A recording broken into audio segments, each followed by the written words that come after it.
theyeshiva.net. We're up to chapter 20, Chaf, page Reish Mem Bais. Let me just summarize the point. When we speak about creation, we speak about there's the name of Yud Kei Vav Kei and there's the name of Elokim. What do different names represent? A different type of flow, the way it's perceived by the world.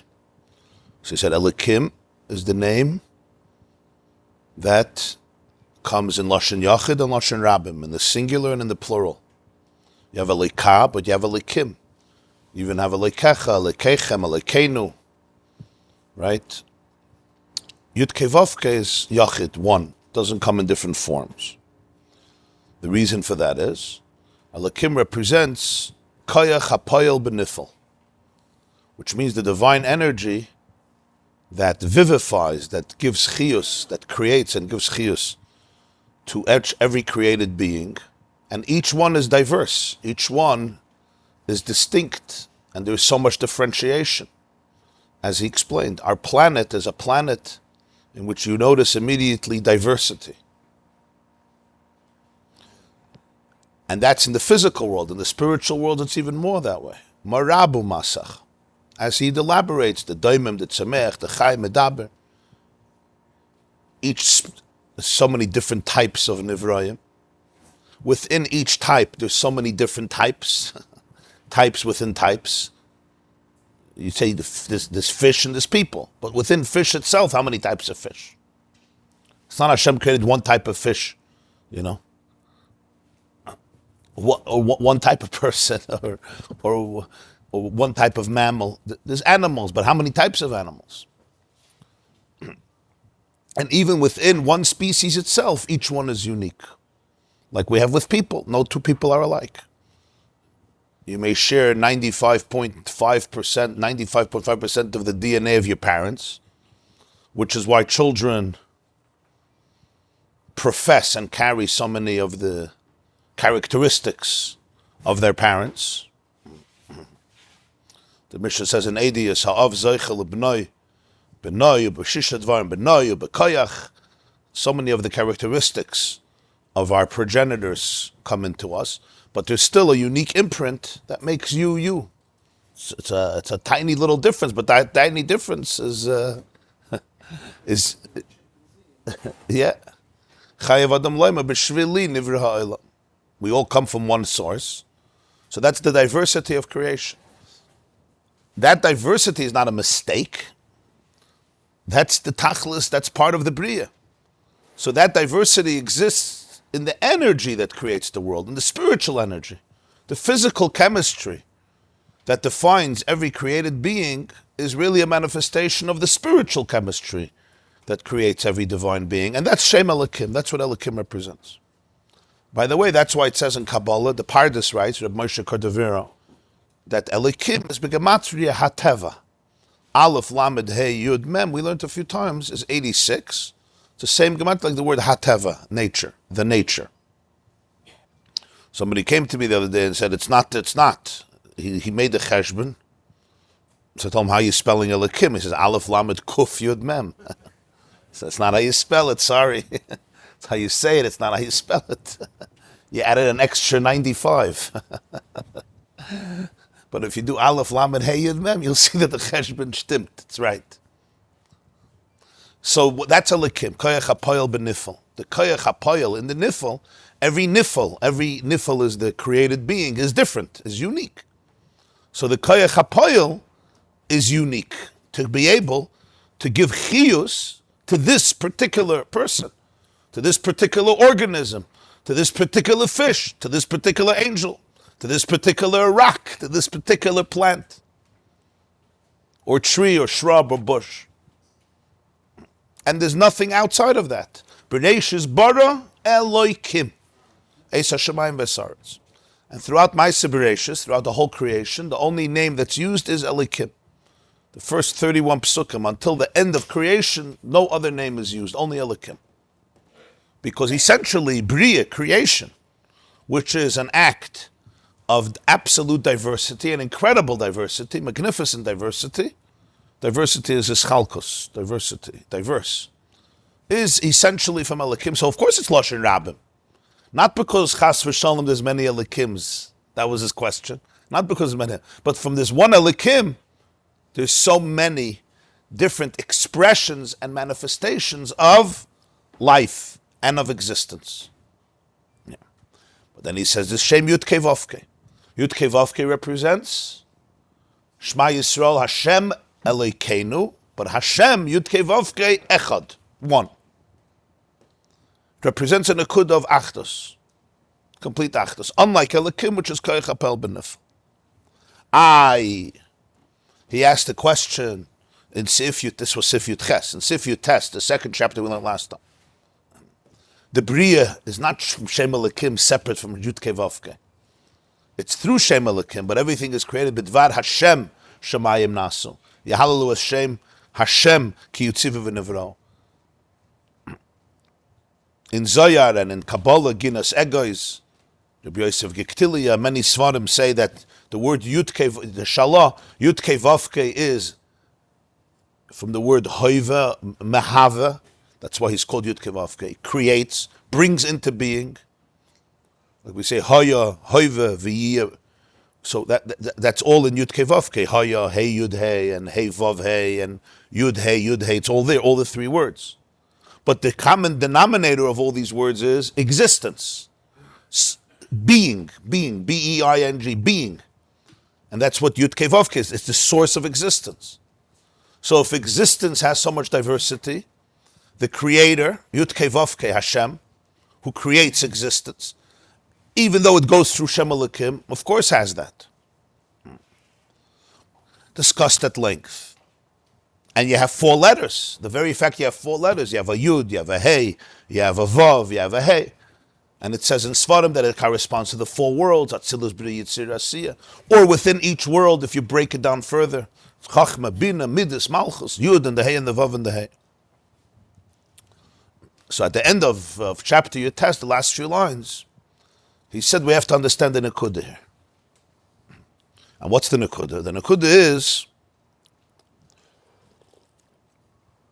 Yud-Kei Vavkei represents how all of the diversity essentially is one. That's the idea. There are four letters, Yud, Hey, and Vav, Hey. And it is Melashon Ma'ava. And the Bria comes through Elikim, Bereshis Bar Elikim, but Yahalalu Hashem ki yutziva v'nivro. Or B'dvar Hashem Shemayim Nasu Piv Kol Tzva. Eila told us Hashemayim v'aretz b'yoyim asois Hashem Elikim eretz v'shamayim. We say in Bereshis, after the Bria. So when we say Elikim is Heichaltzu and Yud-Kei Vavkei is beyond Heichaltzu, it means that in Yud-Kei Vavkei represents how all of the details, how all of the diversity, the division, the differentiation in the Bria doesn't create strife or division like machloikas. Heichaltzu and machloikas have the same shirish, but they're not the same word. Machloikas means a fight. At least a dispute. I mean, when you say in our term, machloikas. But the word machloikas comes from the word Heichaltzu. That doesn't mean fight. That means differentiation. Mechulak. The Mishnah says in Yevamos, the Beis Shammai and Beis Hillel were very good friends. And Shammai and Hillel themselves were also good friends. They didn't have a machloikas. But they had a lot of differences. Differences, yeah, machloikas not. Yeah. It's a whole Mishnah. They got married, they ate at each other's home, they enjoyed each other. Even though they had some serious differences. So they didn't have little differences, what you put in your coffee. They had some serious differences. The Nekud of Elikim represents the diversity. The Nekud of Yud-Kei Vavkei is how the diversity has the imprint of oneness. Now, what does this mean? What does this mean? So he said the last line, that even though there's such a diverse world, everything is connected, that everything really is integrated. So now he continues to be Masbir. Chaf. V'zeu ha'hefresh ben Shem Havaya l'Shem Elikim. So now we can understand on a deeper level the difference between the two names. The be'emes Havaya ve'Elikim kul echad. The emes is, like the famous pasuk says, Hashem hu Elikim. Atarei seladas ki Hashem. Last week's Parshas Vaschana. Hashem hu Elikim. says also later in the Tanakh with Eliyahu Hanavi in Melachim Bais Yud Zayin, right? The story with Eliyahu Hanavi, where they screamed Hashem Hu Elokim, Hashem Hu Elokim. Over there it says twice. So it says in Zohar that Hashem Hu Elokim is not just like when you read it in English, it means the Lord is God, or God is the Lord. What's the difference? Yeah. Reuven is really Shimon. Okay, Yeshikoyach. So don't give me two names. Hashem Hu Elokim. Oh, thank you. You thought I have two names. I'm really one. I'm the same guy. You know, he just has different names because, different clients. Huh? For tax purposes, he needs different names. Hashem does business as Elokim, right? What's Hashem Hu Elokim? So he says it means that Shem Havaya and Shem Elokim are kol echad. It's a chiddush. It's not a simple statement. That Havaya and Elokim be'etzem are one. What's pshat? The Shem Elokim hu ein soif mamish k'may Shem Havaya. That means Elokim is mamish ein soif. It's mamish infinite, just like Shem Havaya. Umemela ein Hashem Elokim master klal al Shem Havaya, and therefore it doesn't eclipse it, doesn't cover it, it doesn't really block it. You would think it does block it because it looks like it blocks it, but really Havaya Hashem Hu Elokim. Elokim is Havaya. It's ein soif, and still we call it. So if it's the same thing, so don't give me a second name. Obviously, you're giving two names, and you have to say Hashem Hu Elokim. There's a reason for why you have to say it, but you have to know the emes that Hashem Hu Elokim. So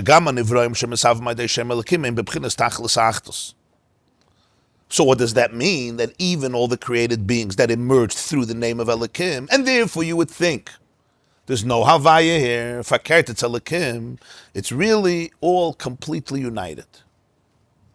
Ella, so don't give two names. Ella the Shem Elokim megala b'chinas Heichaltzu shebaha. Elokim manifests, Elokim represents the uniqueness of each nivra, the differentiation. There is Heichaltzu, there is division, there is diversity. That the way the creation works is that everything has its own space. Everything has its own pratim, its own unique makeup, and they're mechalakim, they're differentiated. So that's what Elokim represents. So you could think that essentially the world is a place of diversity and therefore division. So we say, no, Hashem Hu Elokim. That essentially all of that is a manifestation, really, of oneness. The imprint of Achdus in a world of diversity, the imprint of oneness in the world of diversity, that's the imprint of Shem Havaya, which is Hu Elokim. So the reason we're giving it two names is simply to describe different perceptions. Because if you can't describe perceptions, you can't create real unity. As I told you, we learned earlier, real unity that's created from no appreciation of diversity lasts from today till Chatzos. That's how long it lasts. If I decide you and me are always the same and we're identical, fine, so it's going to last for a few hours as long as we live in that space. The moment any difference comes out, there goes the unity. So the real Achdus Habriya is not to deny diversity, but to be able to integrate diversity. How do you integrate diversity? To reveal that essentially each one is a different manifestation, a different frequency from the same Ur. It's a different manifestation of Achdus Hapshuta. And therefore in the world, wherever you look, you'll also see connections as much as you'll see diversity. You'll see everything needs everything else. Everything is a mashpi, everything is a makabel. There's a very delicate ecosystem, what they call. Very delicate balance of the ecosystem. There's a food chain, there's a food web, a food chain. Everything in the body itself, and every organism itself, and everything is interconnected. Why? Because there's no real diversity. It's not real diversity where you are you and I am I and Ruach Lo Yav. There's absolutely no connection. Fakert. It's all really Shem Havaya coming out through Shem Elokim, and therefore it's perceived as so many different things, and it's taka different things. But essentially all those differences are a manifestation of Shem Havaya, Achdus Hapshuta. Echad. The be'emes, the truth is, Zeu his galus, B'chinas ribui hapratim sheba'atzmos.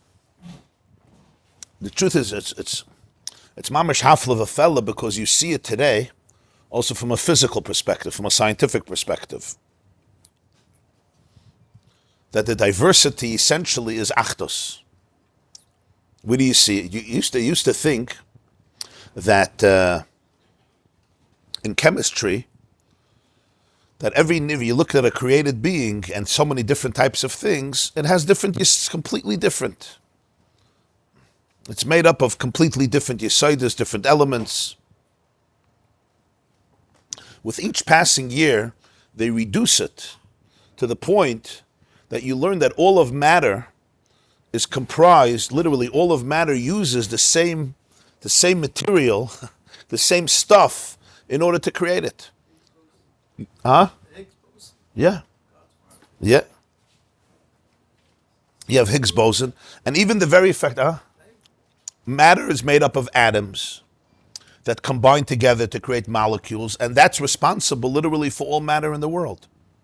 So as much diversity as there is, it's all using atoms that are formed in different ways, because the different types of formations creating the different types of molecules creates the Heichaltzu of the Bria.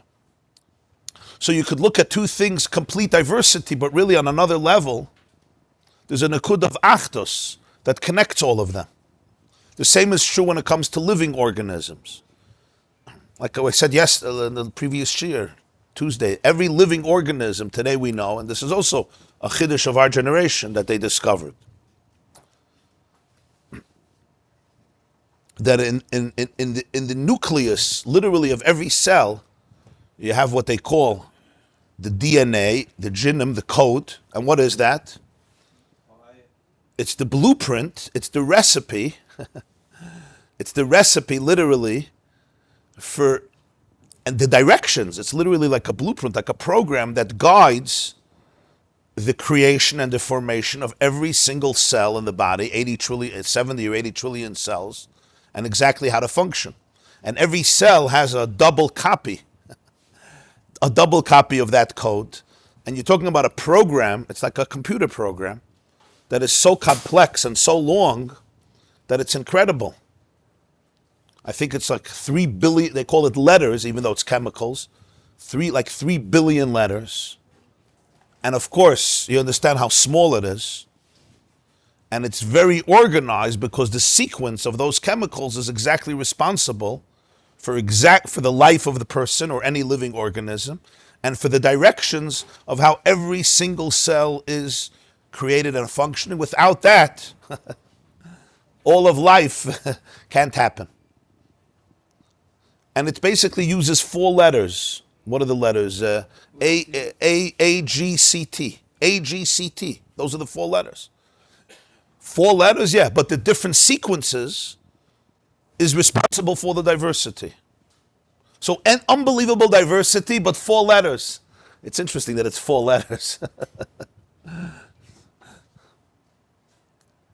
So on one level, you look at the world, you see differentiation wherever you go. If you look deeper, you'll see achdus wherever you go, from a scientific perspective. And today there's looking for the string theory. What's the string theory? The one, Einstein was looking for the theory that explains everything. It's not enough that there's a few basic elements, that all the atoms come together in different ways. Atom comes together in different ways to create matter. That it's different sequences of the DNA language. What's the one theory, the string theory, like a vibration, that's literally at the core of everything? So as time progresses, a world that seemed so differentiated becomes more and more and more and more united. I'm talking simply from a scientific point of view. The reason it's that way, because spiritually it's that way. And that's why the journey from Galus to Geula is a journey from war to peace. The Navi says in Yeshaya, the Perek Bais, the Nevuas HaNechama these weeks, that v'chitisu, it's on even if you don't know Yeshaya, if you ever visited the UN, it's on the walls it's engraved on the wall of the UN in Manhattan, the United Nations. V'kitisu charboisam le'itim, v'chanoisam lemazmeres. They will beat their spears into plowshares. Their swords will become plowing instruments to be able to give people food. And their daggers will become prune hooks to be able to prune farms. La yisa goy al goy cherev. You remember from Kol War? V'lo yilmedu oid milchama. A nation to a nation won't care. What is that? So the United Nations was designated to fulfill that pasuk in Yeshaya. The problem is, at the moment, the only thing that unites them is that they could condemn Israel. What unites the United Nations is that Israel is bad. At least something unites them, right? But that's United Nations. What's United Nations? Nations are different, so they have to become one. You have to be mamish the same like your spouse to have shalom bayis. So then you should have told God, don't create different people. The Maharal says, Cain married his sister. So really marriage, yeah? He said marriage, it makes sense. I mean, genetically we know it can be a big issue. But he says, why didn't Hashem make that you marry your own family? It makes much more sense. You have the same Shagasan. Imagine you come into a wife, you don't even have to go meet. You go to your sister, you're the same Shagasan, same problems, same trauma, same insecurities. Well, no two people in the same family are the same. Everyone has their own unique way, but you already know everything. You know Tati, you know Mami, you know Zaidi, you know Bubby, the Kenst Allah Meshagasan. Get along, you'll have Shalom Bayis. You just bring the Meshagasan from the house into the new house, and all the blessings and gifts. But that's Asr, it's Gili Arayas. Cain married his sister, he didn't have no choice. So the Shadchan said, this is the only one. If you want to get married, you need your sister. But after that, it's Arayas. Yeah. So the Maharal of Prague writes that it's to demonstrate the achdus of the whole Bria. The achdus of the whole Bria is you marry not your sister, you marry somebody who's a stranger. And essentially comes from a different background, in other words, a very different person. And still you become one. It says that's what unites creation. So there's different levels of achdus. There's that level of marriage. But it's not, I have to marry somebody who's just identical to me. First of all, you're not going to find that person unless you strip them from their personality. So the chiddush is not that there's no diversity. Tell Hashem, no, there is diversity. And that's what Shem Elokim does. And that distinctiveness is unique. It's not an error. It's inherent to the fabric of creation. And you're not allowed to obliterate it. The Der HaFlaga tried to obliterate it. The Netziv writes, in Hamik Davar, Heichaltzu in his Pinush on Chumash, the Der HaFlaga wanted, it was the first experiment on socialism. Everybody should have the same and be the same, and the main thing is have the same opinions. It's great when you want to force everybody, when you force everybody to have the same opinion? You know how that works? It's a melchama against the Bria. Why did Hashem care? Achdus, we always want achdus. It's a beautiful thing, let's be together. The answer is, because unity is the greatest blessing, but if it undermines the fabric of creation, first of all, it's inauthentic, it's going to plots in everybody's face, and it undermines the power and the tachlis of the Bria, which was to find the imprint of oneness in the ruptures of creation. Diversity is not a mistake. It's not some random mutation, pun intended. It's not a random mutation that, oh, sorry, I'm sorry you went in different highways. Shem Elokim is not an error, B'reish is Bar Elokim. That's responsible for Heichaltzu. But remember the Shem Havaya, and Havaya hu Elokim. So all the diversity really is Achdus Apshuta. The differences between you and me is just to reveal Achdus in a deeper way. Shnei ksuv ma'makrishim zeh zeh. There should be a kasav ashlishi v'yachriya b'nei. So the whole story of science and physics is mamash a manifestation of this truth. When you look at the world, you see Elokim. You look more, you see more Elokim. And when I'm saying here Elokim, it means you see diversity, which also gives room for concealment of the source. There's no source, everything is on its own. When you look at people, you look at humanity, it's a story of violence and mistrust and hatred and animosity. The first two brothers kill each other. You see, you're a pretty good brother. Even as generations progress, they throw their brother into a pit. You see, you're a good brother. But at the end of Bereshis, finally the brothers make peace. That's the beginning of creating a Klal Yisrael. And then they even work together. Moshe and Aaron work together. I feel like that's a chiddush. That brothers could work together. It's a journey from machloikes to achdus. And the same is true in a person themselves. I have so many differences inside of me, so much diversity. We have conflict. And it creates stress, it creates anxiety, you're pulling in different directions. That's all Shem Elokim, Hateva. And that's why Elokim is concealment, Tzimtzum. Why? Because it allows everything to be on its own and to be perceived as separate. But Hashem hu Elokim. He says, really, Elokim is just Yud Kevavke. And Yud Kevavke is Achdus. And Achdus doesn't mean there's no Hischalkus. Achdus means that the Hischalkus, the differentiations, the diversity is all a manifestation of a transcendent oneness that is expressed in endless diversity. So therefore, wherever you're going to look in the Bria today, any glasses that you're going to put on, if we would have microscopic eyes, wherever you look in the Bria today, any study you'll read, you'll right away see Achdus. There's so much unity happening. There's an interplay of forces. The truth is that science is the search for oneness. The laws of nature. What's laws of nature? Laws of nature means I'm looking for laws that govern all of nature. That's, again, it's a language of Achdus. And those laws are becoming less and less and less until you're looking for the Nekudas Achdus. It's an interesting thing.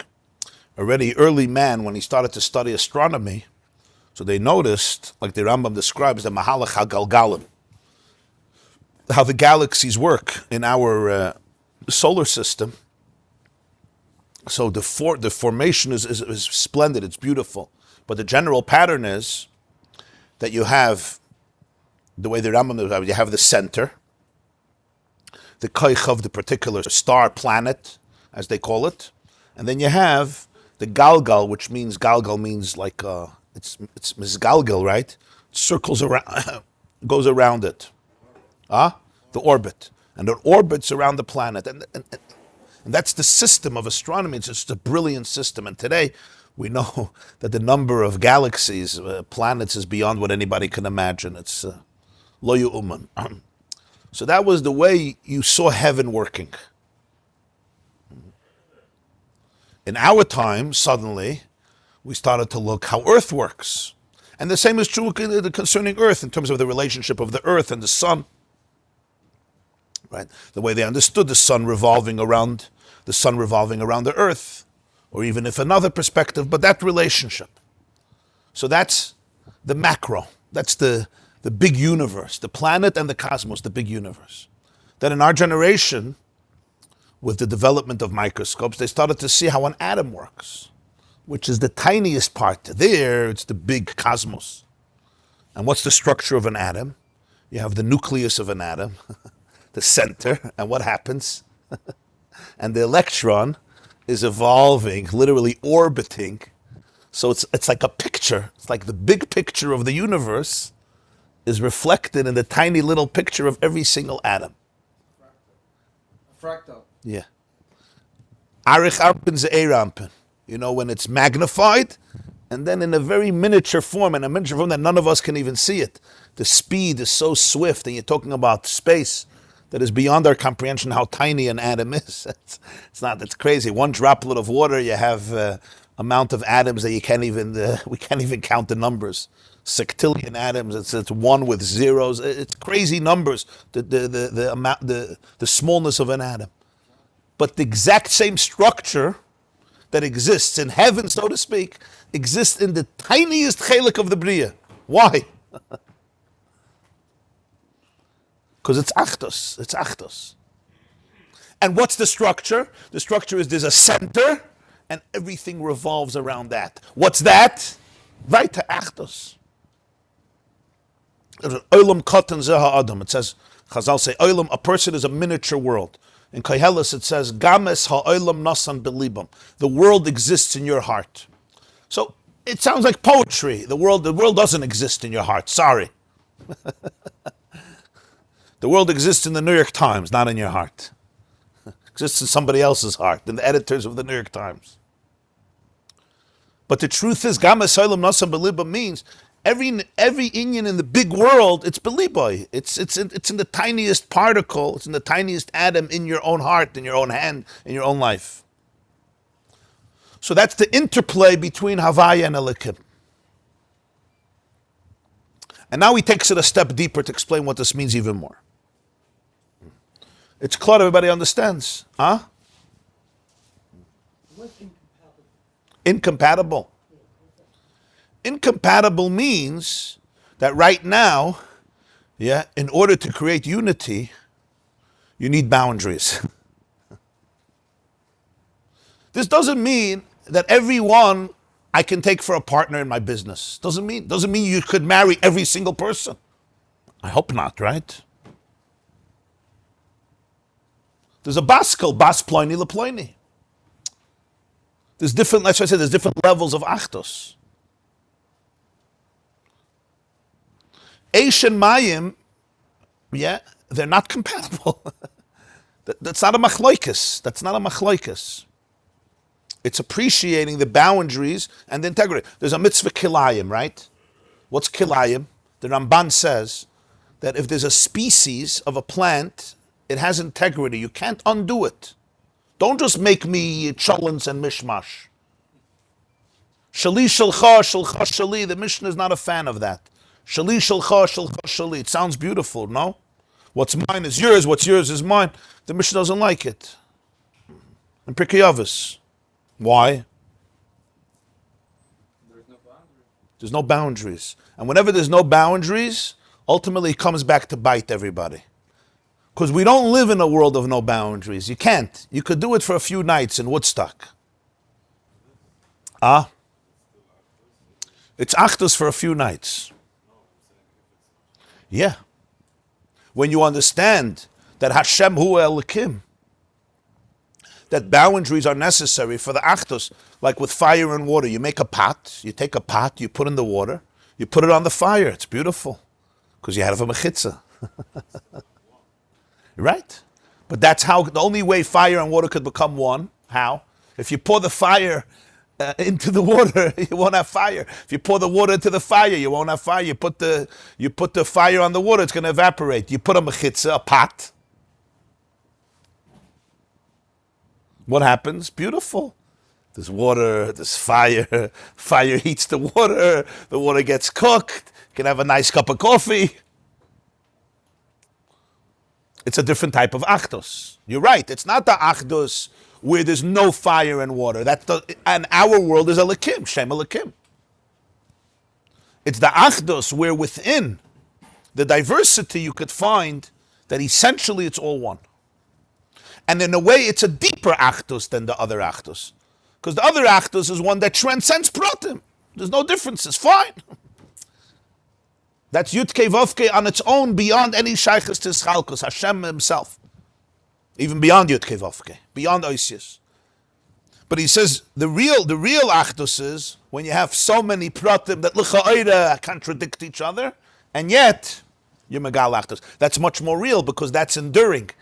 That type of unity could never be undermined because differentiation doesn't destroy it. That type of unity is real, it's authentic. Klar. It's not easy because sometimes we just want to say, could you just change your opinion? Could you just change your personality? Right? But again, you can't impose superficial unity on innate diversity. Diversity was not a mistake. B'reish is bara Elokim. And when you can realize that, you celebrate it. It becomes, on the contrary, a cause for celebration. So he says weiter now. The be'emes, we're in Sif Chaf, 1, 2, 3, 5 lines from the beginning of the chapter. The be'emes is galus b'chinas ribi hapratim shebatzmos. The way you have to look at the details is that it's really a revelation of the many details in Atzmus and the essence. L'chayre they move on, because ostensibly it's not understood. How is it that the more you study creation, you see that the diversity is endless? The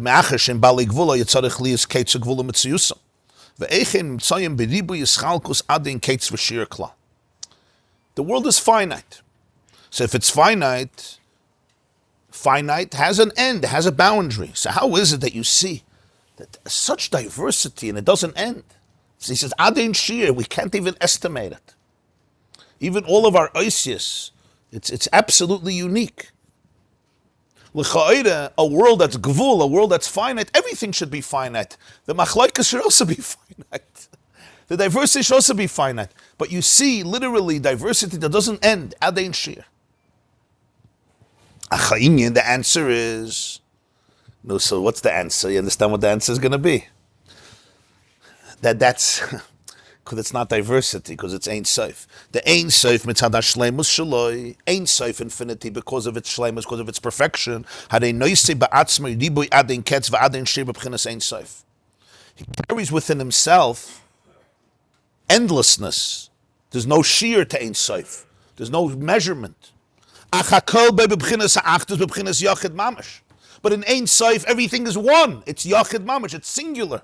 The Eino Shayich Loimar Sham Pratim Chas V'Shalom V'Isachtos HaPratim Kimu B'Chinas Yachid Mamash. In Ein Sof, you can't speak about details, and therefore even, he says Chas V'Shalom, and therefore you can't speak about the unity of details, because if there's no Pratim, there's no unity of Pratim. It's L'chatchila one. Ein Sof is not defined. If it's not defined, there's no differentiations. All differentiations come from definition. This is a tissue box, and this is a coffee bean. This is a mic, and this is a phone. This is a table, and this is a stender. If you're talking about real Ein Sof, infinity in its pure form, there's no definition. There's no definition, no physical definition, no spiritual definition. That's real infinity. So where do you have pratim? So you don't have differentiation. So you don't have the unity either. This is called Yachid Mamish. It's true achdus, unadulterated, because it's undefined. But can you really say that in Ein Sof there's no diversity at all? If it's real Ein Sof, it's not defined by being undefined. If it's real Ein Sof, it's not defined by not having pratim, by not having the ability to be differentiated, to be defined. That's also a definition. You hear? Being undefined is also a definition. The super genius knows how to speak in a way that a 5-year-old understands. You have geniuses, they're geniuses, but they're very limited by their genius. So when they get up, everybody has to know he's a genius. The real genius, a 4-year-old understands him. Reb Shlomo Yosef Zevin writes, you're a real genius because the 4-year-olds understand. Very good. Like somebody said, a chacham schweigt. Nicht jeder eine was schweigt is a chacham. Wise people are silent. Not everybody who's quiet is always smart, but the smart people are quiet. Reb Shlomo Yosef Zevin writes that Agachova Gon, his writing is almost impossible to decipher. He was a, Moshe says, kvad peh, kvad loshen. He was a kvad ksav. The Agachova Gon, when he writes, it's so hard to understand him. So Reb Shlomo Yosef Zevin says, but if you heard him speak, he said it was a peh mafik bargos. He said, a little kid in the crowd understood every word he said. It's a pella. You read his writings, you see that his Oneness is of a different stature than Akachover, Rabbi Yosef Rosen. But it's almost impossible to understand. You could sit a month and try to decipher 3 lines from him. It's very, very difficult, and it's a shad, because we don't have his speeches, we have his writings. It's very hard, his writings, but his speaking was unbelievable. So what's the point? The point is, real Bli Gvul knows how to be mugbal too. If real unlimitedness is not defined, I have to be unlimited. You could be small too, you don't have to be big. It's a very powerful idea. So he says, mitzad hashleimus, to say that he's only undefined you have to say he has all the diversity too. Ribui also. But 1 second, it's a contradiction. So he says all the diversity is there, but it's still undefined. The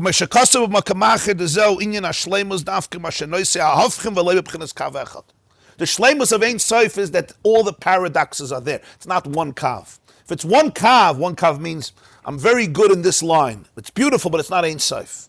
It's true in life also. Sometimes in life, we like to follow one highway. You like to go to work every day on one road, right? It's called kav. What do they call it in Israel? Kav mispar. It's not the kav he means here, but the kav. You have a trajectory of life, right? You have a trajectory. The railway tracks, and the train goes, kav echad. But where do you connect to Ein Sof? Sometimes life takes you out of this kav, and you have to completely go a different kav. And that's where we no, I don't do that.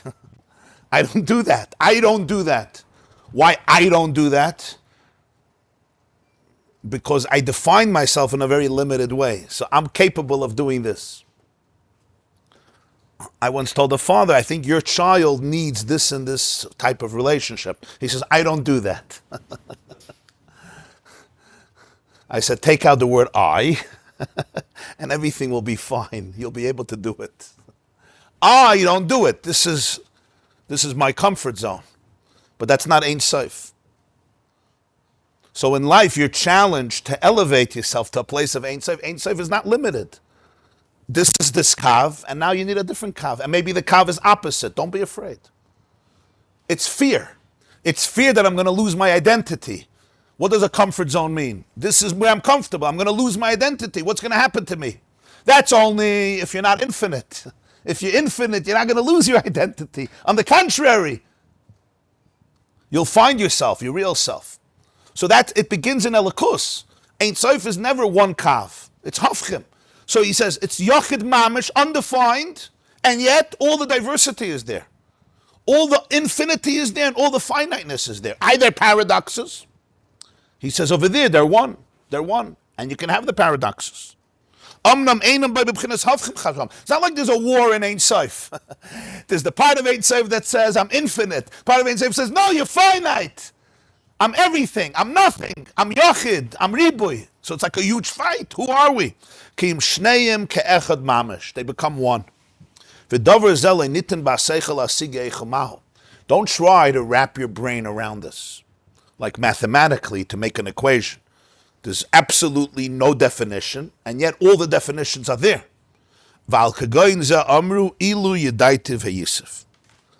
On these types of things, the Jewish philosophers used to say, if I knew him, I would be him. Ilu yedaitiv hayisif. This is an expression.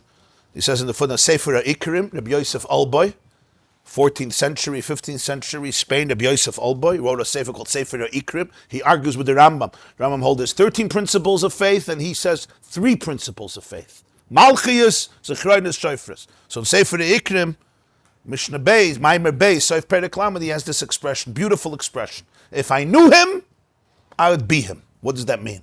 What does that mean? Really? If you know me, you're me. I could know you and not you. What's pshat? It's also an expression of Medrash Shmuel. Moira Nevuchim, he brings in the footnotes. The pshat is, certain things, if you know them, you are them. Meaning, if I would know him, if I would be able to wrap my brain around this, hey Yisiv, I would be, because you're talking about something that the intellectual frameworks that we're accustomed to can't define it. Intellect is also a bria, it's also a creation. So intellect is brilliant, but it has to know its limits. It's also a definition. Intellect seeks to define everything. So when you use intellect to define Ein Sof, it's not going to be Ein Sof. Ein Sof created the intellect. So the intellect also has a framework, a definition. So you can't use the nivra to define the boire, right? It doesn't make sense. Intellectually it doesn't make sense, right? You understand that? Intellectually it doesn't make sense. So you have to use the seichel as much as you can. But then there's a moment where the seichel says, Ilu yedaitiv hayisiv. Ultimate reality, I have to look at. I have to be in awe of. Raksha seichel mechayiv she'yin hashlemus behechrichel boyfren shenizboyer. But this is not against Seichel. Seichel understands that true Ein Sof needs all the paradoxes. But how that works, Seichel says, sorry, I can't help you. My services end, right? You know, I could take you till the door, I could point, and I say, sorry, I can't pass. That's what Seichel is. Seichel takes you to beautiful, amazing places. It comes and it says, listen, real Ein Sof is not defined by being defined, and it's not defined by being undefined. And it's not a no war either. So everything is one. Now you want me to describe it to you intellectually, sorry, my services are over. Now you have to be Ein Sof. I have my way. I deal with reality through Seichel. Seichel breaks down everything. Seichel needs definitions. Give me a definition, give me a description, give me a proof, which is amazing in the world of Seichel. And since the Ein Sof created Seichel, so therefore it has a tremendous place in our world. So we have two things. Number one, Noisei Haribui. The Ein Sof carries, contains, like Noisei Oven. He contains all the diversity. But everything is Yachid Mamash, which means there's no diversity. Because it's Ein Sof. It's undefined. Oh, so he says a moide de kavart. V'hais galus yesh loymar shuaydei shem avaya v'shem elikim. That's why there's two names. How does a defined world and a defined brain touch Ein Sof? How? So Shem Havaya and Shem Elikim, when the Ein Sof meets, when the Ein Sof touches and creates a world of diversity, right? How does this paradoxical reality manifest itself in a world that is defined? What's the answer? The answer is the Shem Havaya and Shem Elikim. Really, they're one. But Shem Havaya, and that's what it says. Shem Elikim Megales Haribui. The Elikim tunes into the frequency of Ribui. There should be endless diversity. I don't want one Nivra. I want every conceivable type. And every offspring will be a little different. And the next offspring will be a little different. And the variations will expand and expand and expand and continue. Adein Shir. And the more we study, the more we see. They now found another billions of light years of galaxies. You saw the telescopes a few weeks ago. New information came. It's like, you thought the world is big, you haven't seen anything yet. Adein Shir. V'Shem Havaya megala b'chinas ha'achdus. And the Nekud of Shem Havaya picks up the frequency of Achdus. Shekol ha'madregas pratius, hein b'net solim, hein b'nivroyim, es achadim, es kalim, b'chinas ha'yichud, the yachid, sheri b'pratim, en echad mamash. Havaya says, all the diversity, all the levels, whether in the world of Atzilus and all the Nivroyim, everywhere, physical, spiritual, it's all mamash, yachid, mamash, it's all one. V'hainu shemegala b'chinas hayichud sheba'atzmos. Shem Havaya represents the yichud. So that's why Hashem hu Elikim. Hashem hu Elikim. So why do we say two names? Because we live in a world of definition. I'm saying words now. Why am I saying words? Words are defining. Each one of us has a body. Each one of us has our limitation. Everyone has a definition. So the question is, how does the Ein Sof become manifested in a world of limit, in a world of finiteness? And the paradox of the Ein Sof. So there's two names. They're not really two names. They're just the way we define the paradox. I can't talk about paradox without talking about both sides. So Shem Elikim captures what? Diversity. Definitions ad infinitum, ad inketz. Differentiation. And because it's Ein Sof, it's much more differentiation than I would ever do. Our diversity is limited. How much can we disagree? For 80 years, how much? But Ein Sof, when it disagrees, yeah? When Ein Sof disagrees, it's much more diverse. Do you understand? The personalities become much stronger because it's infinite. The diversity is holy. It's Elikus. So it's much more. It's not afraid of endless diversity. That's Elikim. And what's Shem Havaya? Shem Havaya captures the Nekuda. It's all one. There's no pratim. There's no actus of pratim. It's all Yachid Mamish. So you tell me it's a paradox. That's why there's two names. That's why we say Havayahu Elokim. Bis Teufels oder nicht? So Havaya and Elokim are the same thing. The reason we use two names is because each one is telling a different story. But each story is the same story. It's just when we tell the story, we perceive it as two stories. It's good perception. It's perception of reality the way we're supposed to deal with reality. It's not fake perception. So if you cut out one, if you cut out Elokim l'mashal, right? You cut out diversity because you want only Achdus. It's not just you're cutting out diversity so the Achdus won't last. It's much deeper. You're not touching Ein Sof. You understand?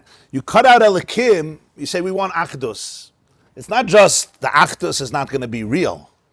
It's much deeper than that.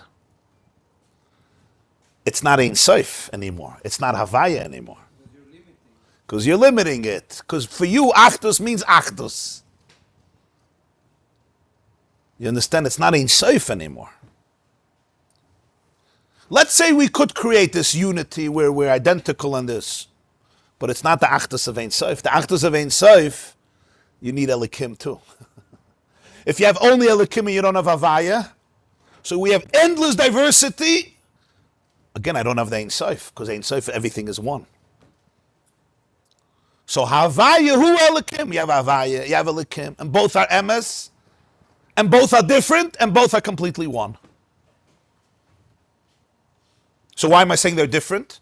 Because our experience, by definition, since we're in the world of definition, and the Ein Sof, when it hits the world of definition, it comes out in these two streams of Havaya and Elokim, and that's where we create the unity.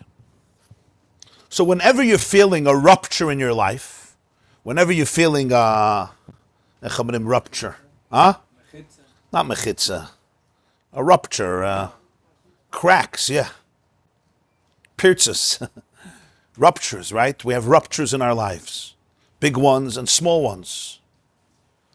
Whenever you see ruptures in the world, those ruptures create all types of conflicts.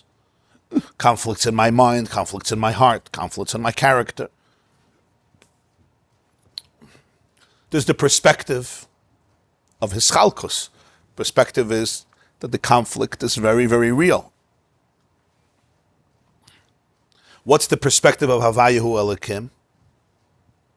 That essentially, your journey to Ein Sof, as much as it requires absolute unity, it also requires absolute diversity. Because if not, it's not the real Achdus. The real Achdus is the Achdus that penetrates and permeates every Nekuda, including every defined Nekuda. So every rupture is an opportunity to open me up to a deeper space of Ein Sof, which includes this too. And then ultimately for the two to be able to appreciate not only that they are connected, but that they could cooperate, that's what the word is, with unison. We're afraid of ruptures. Why are we afraid of ruptures? Because we're taught that we want achdus, we want oneness. We speak about oneness, right? But what are we learning here? That the real oneness includes all of the ribui. It's not afraid of rupture. As long as you don't cut off the rupture from the oneness. What's the hester you're saying? The way it's in Ein Sof, there's no hester. But the way it translates into a defined world, by definition, Elokim becomes a hester. Because the way it's translated into a defined world, we don't see it as Ein Sof, so then definition means I am I and you are you. That's the upteich of Elokim in this world. Azay wird es abgeteicht. I am I and you are you. If I would see Elokim from the perspective of Atzmos, Havayu Elokim, and that's the emes. The I am I and you are you is only the way the Ein Sof comes out in endless ribui. But the way I touch it up within the limited tool, with the limited tools of perception that I have, and within a world of definition, how do I touch it up? You're you, I am I, and let's build a mechitza. Hashutfin shiratzu lasas mechitza b'neim. And that's not peaceful. It's a Mishnah, you go to the Rav, he makes a mechitza. It's not good. Good fences, good neighbors make. So that's how it gets upgetouched. And sometimes it has to get upgetouched that way. Right? Al pi halacha, sometimes you need a mechitza. Hezekriya, you need a mechitza. Matayvo elecha Yaakov, it says the doors were not parallel to each other. Ein pischei mechavonen zenegedza. It's tznius. What does tznius mean? Tznius means not everything is for everybody to see. I ain't soif. It's going to be a fake ain't soif. There were people, the b'meshech history, they were mate gili arayis because of achdus. Today, some people say, a couple came to me, so the guy says, I believe open marriages. Everyone is connected with everybody. And he brings me nachrayas from Kabbalah, and from Gemara, and from Medrash. In an open door policy, right? Everything is everything. It's a beautiful idea, no? Stalin at some point wanted to take away, instead of being raised by a family, you should be raised by the government. Hitler also did it. It's a country. What, you don't belong to a stupid family? Your klein shtetl father is going to raise you. Well, the Maluch is going to raise you. Achdus. It creates the craziest, the most desperate people in the world. Why? Because we live in a world of pratim. Some things have to be secrets. Harayat mekudeshes li. Li. Asra la kula alma kehektish. Well, asra kula kehektish? What's this mit Avos Yisrael? They say that Reb Zisha, somebody Reb Zisha of Anapoli, was a Kaddish Elyon, and he was very poor.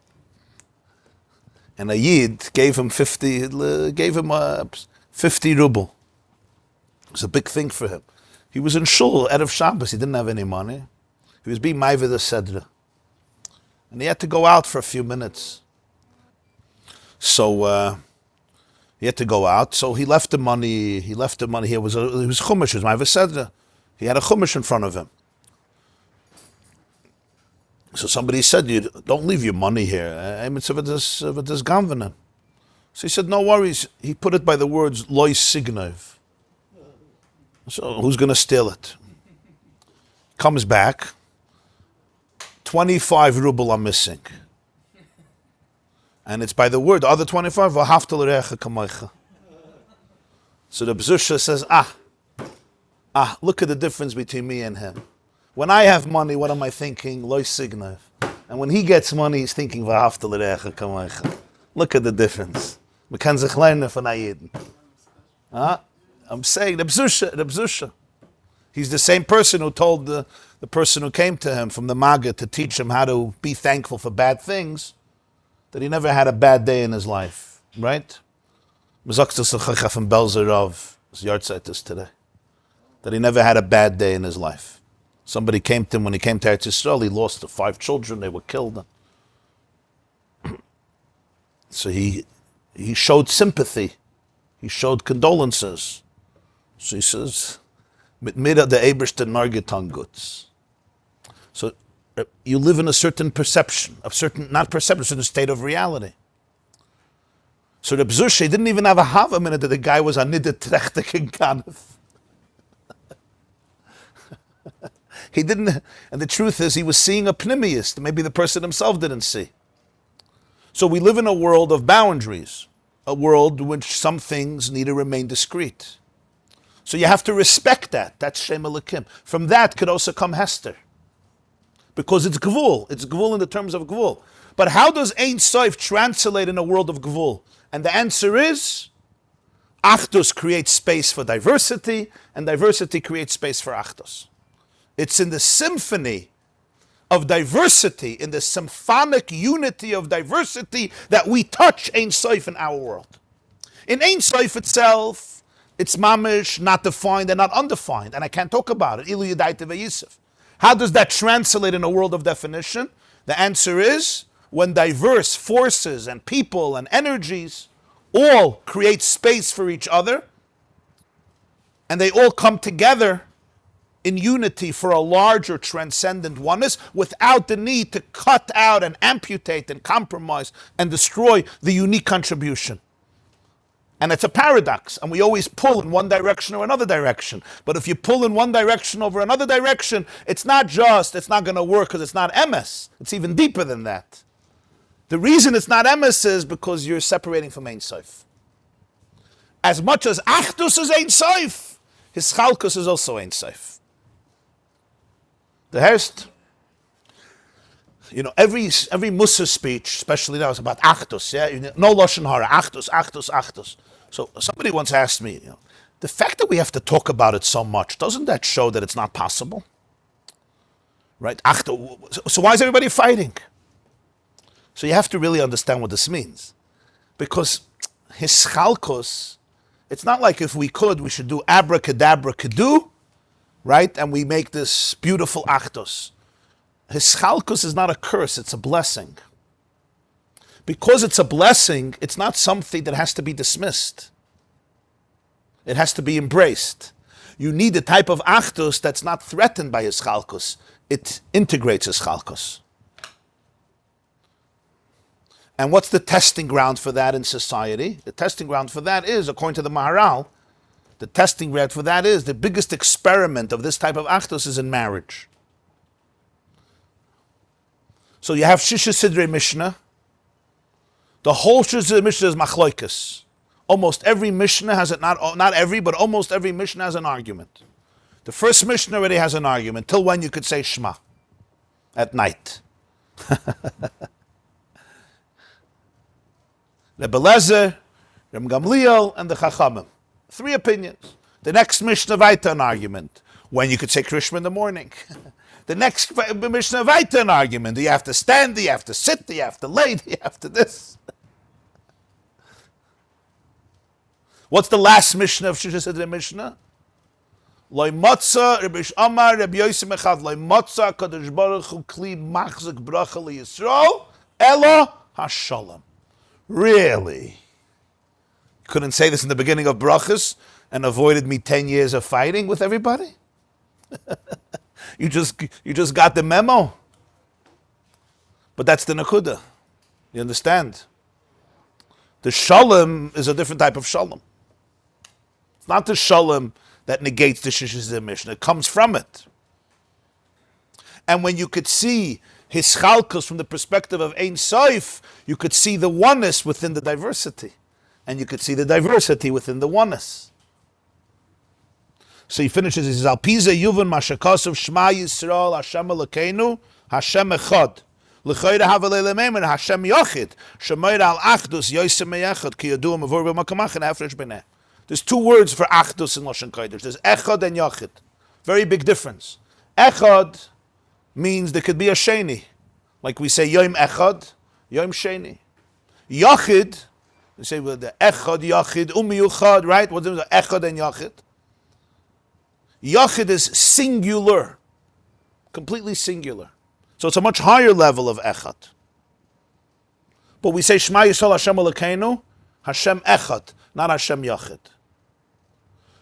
Echad doesn't negate other things. There could be one, and then there's another thing.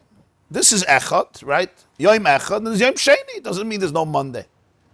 Yochid is only, exclusivity. So it's Hashem Yochid.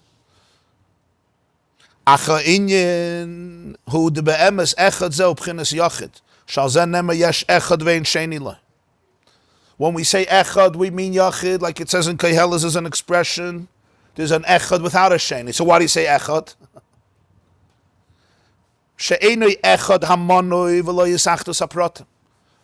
The issue of Echad is Echad Hamoni means Mispar Echad, Mispar Shtayim, Hayoim Yoim Echad La'omer. There's not going to be a second day. It's the only day for the Omer. No, it's going to be a second day. It's called Echad Hamoni. It's part of a number list. So why say Hashem Echad? There's also Echad is Achdus HaPratim. It's a composite. For example, I have one body, but my body is made up of parts. You have one puzzle, but the puzzle is made up of pieces. You have one niggin, but the niggin is made up of notes. That's called echad. It's not yachid. So he's saying, really, echad means yachid. So why do you say echad? Because the pratim is the ribuy, it's the diversity in atzmos. Atzmos means in the core of Hashem, in the essence of Hashem. Vashem havayu is galus p'chinas hayach yichud sheba atzmos. And Yud-Kei Vav-Kei represents, it's the hisgalus. It's the manifestation of the yichud, of the oneness in atzmos, im keinu b'chinas yachid mamish. So it's mamish yachid, it's not echad. It's not a made up of parts, and it's not one that comes with two. So again, why do you say echad?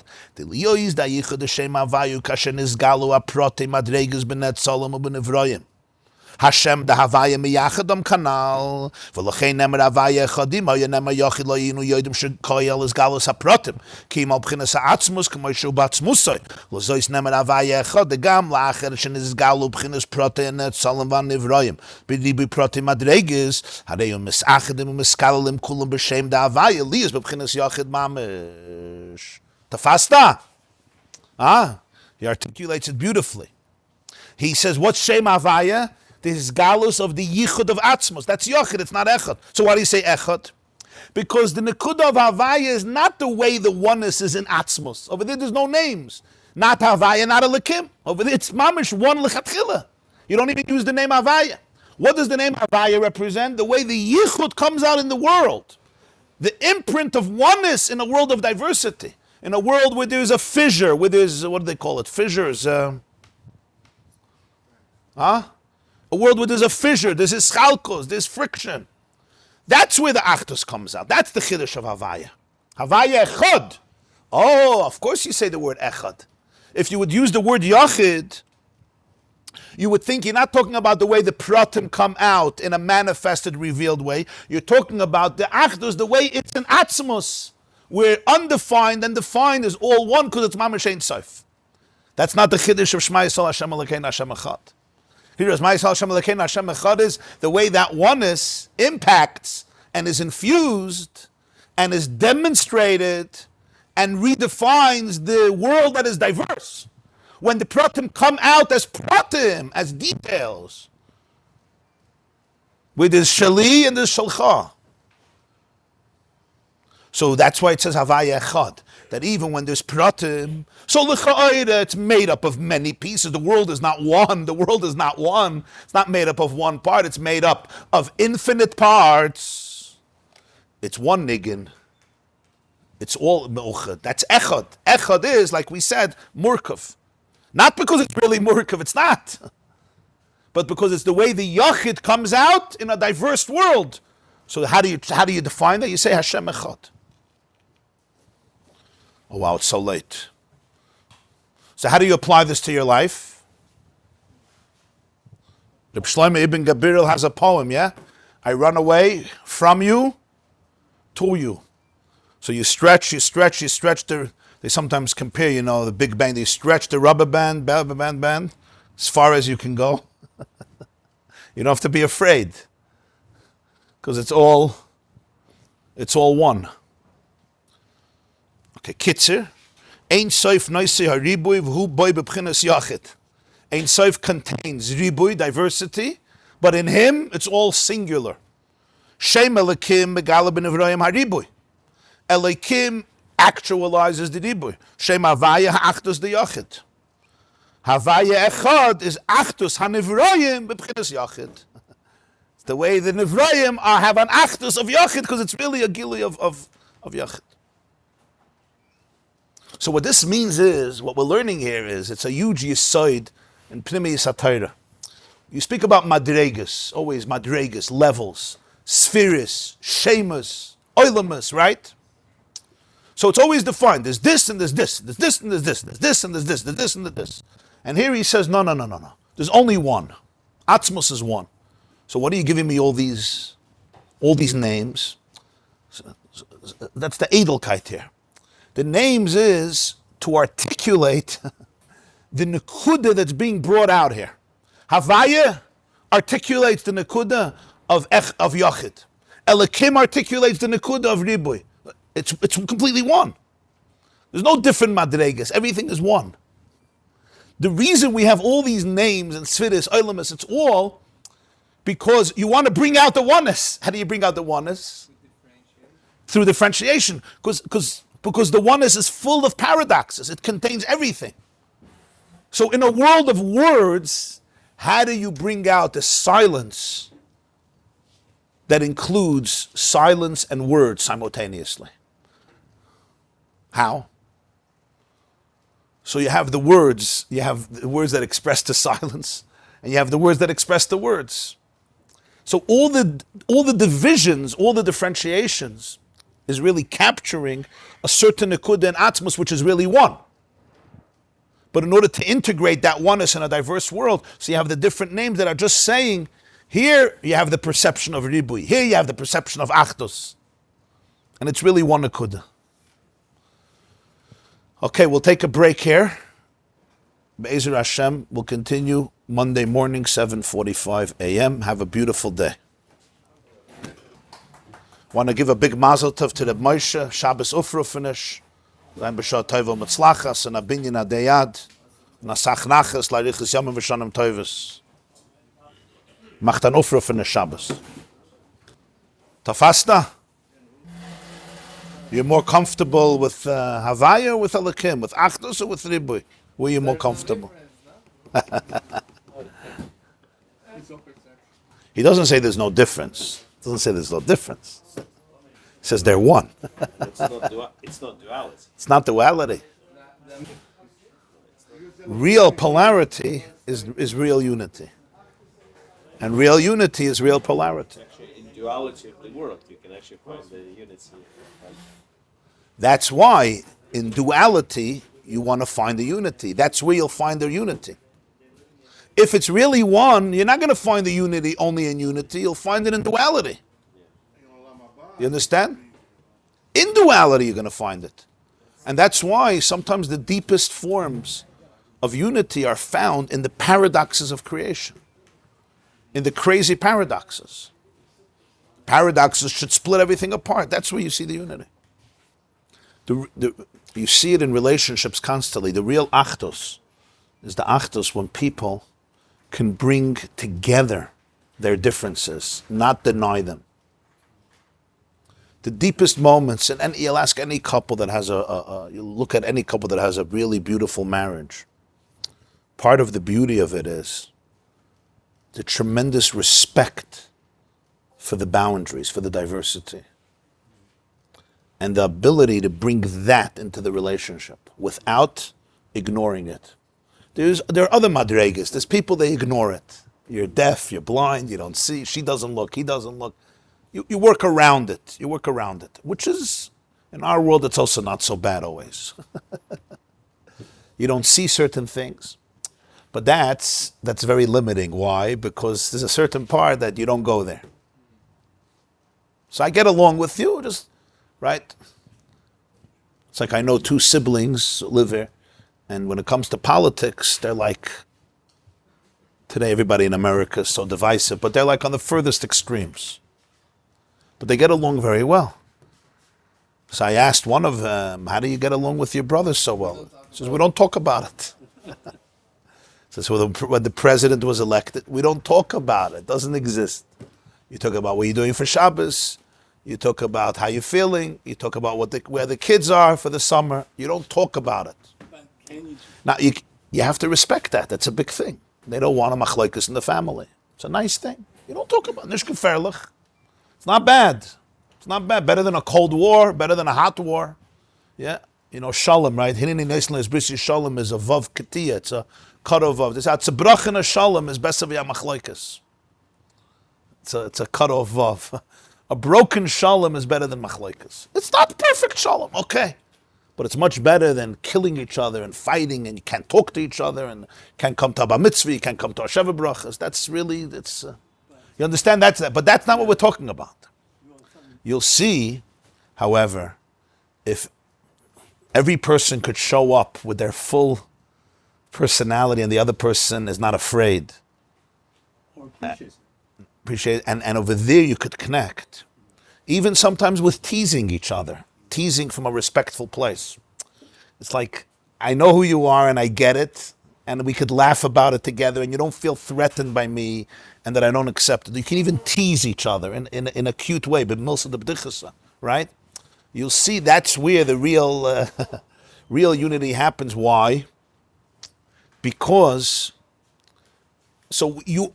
we would always think pshat is because it's going to last. Because if our differences can work together, it's going to work. But today we're learning something much deeper. It's because in the differentiation you find the Ein Sof as much as the Achdus. You understand? It's a much deeper word. It's not just we don't have to agree to be connected. We can disagree to be connected. That's one nakuda. Much deeper. If you want Elikim Chaim, you need Elu Ve'elu. In other words, for me to have my own unity, I need to have the opposite. Because if the unity is coming from Ein Sof, it has to include paradox. If not, it's not going to be unity. So sometimes you're stretched to the opposite extreme of what you're used to in order to bring you to the space of Ein Sof. Caprenda? It's a little bit deep, this. It's not, You understand? And the charm that comes out of that, the joy that comes out of that is unique. So, how you know the line, like the boundary, like Chaltaites, we went like to the other extreme, like, oh, let's unify everything. Like Israel with Oslo. Yeah. They tried making peace. They went out of Gaza. Yeah. That's why we live in a world of diversity, and you have to know the boundaries. Habala harga chashkem laharga. Somebody's trying to kill you, yeah? You could say, one second, in Atzmos, we're one. And Atzmos comes out in this world, so we're also one. Yeah, the problem is, he doesn't know it. You know the Maisa with the dogs? Huh? You know the Maisa? It's a good story. There was a fox that was very hungry. It's on top, and he saw a beautiful bird on top of the tree. He wanted to eat him, but how does he get him down? So he tells the bird, you know that it's already Yemaisa Mashiach now. It's Mashiach, it's Atat. It says by Mashiach, the wolf will live with the lamb. So the fox and the bird will make peace, so you could come down. And the fox is a smart guy. He gives a good shear.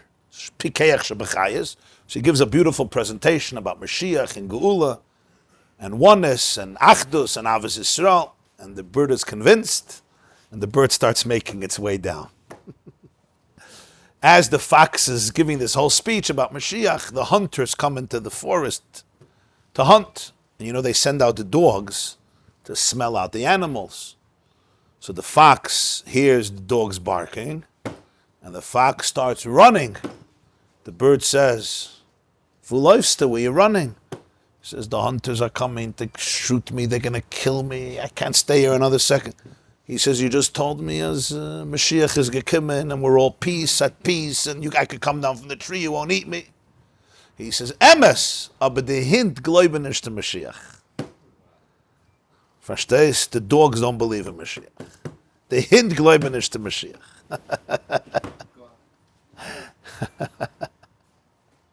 So as the hint gläuben nicht to Mashiach, so that's where you have to know boundaries. Well, if it's somebody close, you need usually a support system to be able to help create the proper boundaries, because you want to create boundaries, you don't want to eliminate. Sometimes when people in a family, when there's a misunderstanding, you cut them out of your life, and unless it's a dangerous situation, it's a very bad mistake. Yeah. I don't talk to my mother anymore. Why? Because we don't get along. You don't get along, so you don't have to visit every day, but you don't talk to your mother. Why can't you talk to your mother? It's not a way of living. Again, I'm not talking about a mother who's dangerous, chas v'shalom, and is abusive to you and your einiklach and wants to kill all of you. But I'm talking about there's difficulties. Your mother is not perfect. You're also not perfect. So you have to create boundaries in a way that's respectful. Person wrote me, his father makes him a sugar and makes him come every day to the house for hours, and he has to abandon his kids. So make a system. Tell your father you'll come once a week for an hour. You'll be mishamish him. Doesn't mean you have to write off your father loylam vod or your shver loylam vod. Chas v'shalom. Again, I'm not talking about exceptional situations where somebody's pashtaroidiv. There are such situations. You have a father who's raping his eneklach. Don't go close to the house. But azeda. But in regular situations, we need boundaries. But the boundaries have to be with ava, with achva, with shalom, with reus. It's not a state of the level. It's not a state. Sometimes boundaries foster achdus. Take two countries. If you don't have borders, right? So I'm killing you, you make borders. Like Shchenim, you have borders. You build here, I build there. The fakert. Obviously, there's different levels of achdus. When people are married, they can't have such borders. Even then, you need borders. There's achdus on different levels, but the nekuda is that real achdus is not afraid of pratim, and it's not afraid of ribui. The question is more like in a marriage, if one spouse has this, lives with this. And the other one doesn't. It's, again, it could be still a beautiful marriage, but it doesn't have that Right. uniqueness of being able. Right, but sometimes in a marriage, if one person is aware of it, they could become aware of what the other person needs to be able to get over that hump. And we can provide it for them and bring it out. You understand what I'm saying? Sometimes we're not victims. Huh? It could take a long time, but it could take sometimes not such a long time. Sometimes a person makes certain behavioral changes, the way they speak, the way they do things. It brings out in the other person a confidence and a willingness to overcome resistance that they have to be able to reach this space. Doesn't always have to start cerebral, that everyone has to understand this. Sometimes my behaviors or your behaviors, they change the dynamics and the other person already is more trusting and more calm. Verstehst was ich sage? With very little stress. I don't want to say no stress, because then it's not a bracha. With very little stress. And remind the Kala and the Chosin that the stores are open after the wedding. The stores stay open in Monsey after the wedding. You know what Rabbi Nachman said, yeah? Rabbi Nachman of Breslov. They say that he once said that people come out of a wedding. One person says, the food moidedik. He says they weren't at the wedding. Another person says the flowers, the gowns, the bar, the caterer, the Viennese table, this, that. He says they weren't at the wedding. And then two people come out, they say, the Chosin and Kala. It's so nice that they're together. They were at the wedding. It's easy to get distracted. V'chuli v'chuli. This class is brought to you by theyeshiva.net. Please help us continue the classes. Make even a small contribution at www.theyeshiva.net/donate.